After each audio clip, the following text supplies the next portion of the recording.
Okay, so tell me, what made you decide to start this amazing foundation? Well, originally, I'm a retired businessman. Okay. And I was just minding my own business. And one day I decided to take an exploratory trip to Haiti.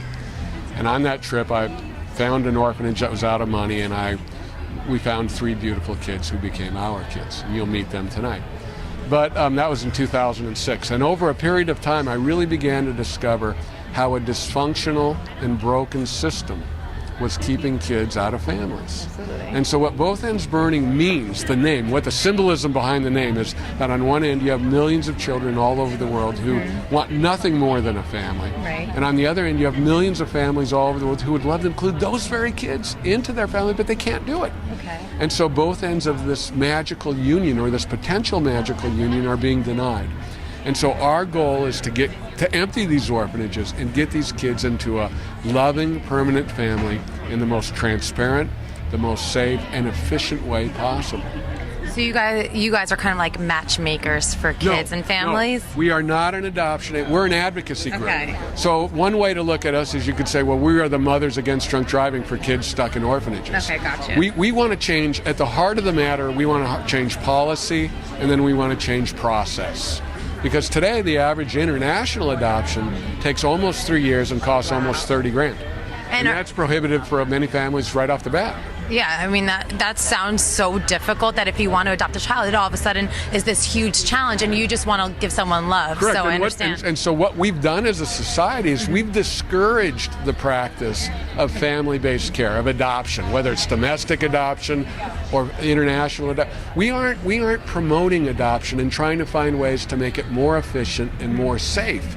And so what we are asking the world to do is to come together and really find better ways to serve the needs of these kids. In fact, in a few weeks we're having our very first global permanency symposium where we're bringing 20 countries together to ask one question. What could we be doing differently to get these kids out of orphanages and into families? Are most of the kids that you work with, are they adopted domestically or internationally? Well, both. I mean, what we advocate for is every kid deserves a family. Absolutely. And a family is a child's basic human right. But that right is being denied by governments and some NGOs and just complacency. And what we want to do is elevate the issue of family and the value of family to a kid all over the world. So it becomes something of it's our focus instead of an afterthought. See, I love that, because a little love growing up goes a long way for the rest of your life. Well, if you watch the film Stuck, which I made and I toured the country last year with, the film Stuck really says love grows kids. Absolutely. And that's what every kid needs, is love. And when you go into these orphanages, and I've been in over 30 orphanages, what you see is this eclipse of human potential, because there is no love. And so these kids become feral. They just sit with their backs against the wall, 7 by 24. They have nothing to do. It's not that the caregivers don't care. They don't have enough time to attend to these kids. Right. After a while, it's like just a number almost. Exactly right. And so what we really understand is that this idea of family should be a priority for kids. But today, most child welfare programs are based on survival. Yeah. Let's send them another bag of rice. Let's warehouse them in this orphanage, and we check the box off. And that's wrong. It may not be wrong, but it's not good enough. Right.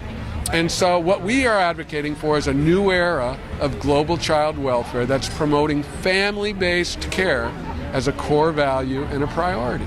And that's what we're trying to do. And it's lofty, it's a big dream, but if we can get enough people involved, people like you, we could really change the world, because that's how the world changes. 100%. The world changes all the time, and it's when one voice leads to another voice and to another voice, and next thing you know, you have a revolution in thought and spirit, and things change. Together, we can change the world. Are you good? So you guys are raising some money tonight, right? Yes. Well, gambling for the kids? Yeah, well, all advocacy groups, need money. Totally. And so we are dependent on funding. And so for those of you out there who aren't here tonight, bothendsburning.org. Become a global child protector. It's $5 a month. And it really helps. $5 a month may not be a lot to you, but it's an extraordinary amount to a kid who today is stuck in an orphanage. Thank you so much. I hope you guys raise tons of money tonight. It was really nice meeting you. Cool. And Stuck, right? Stuck is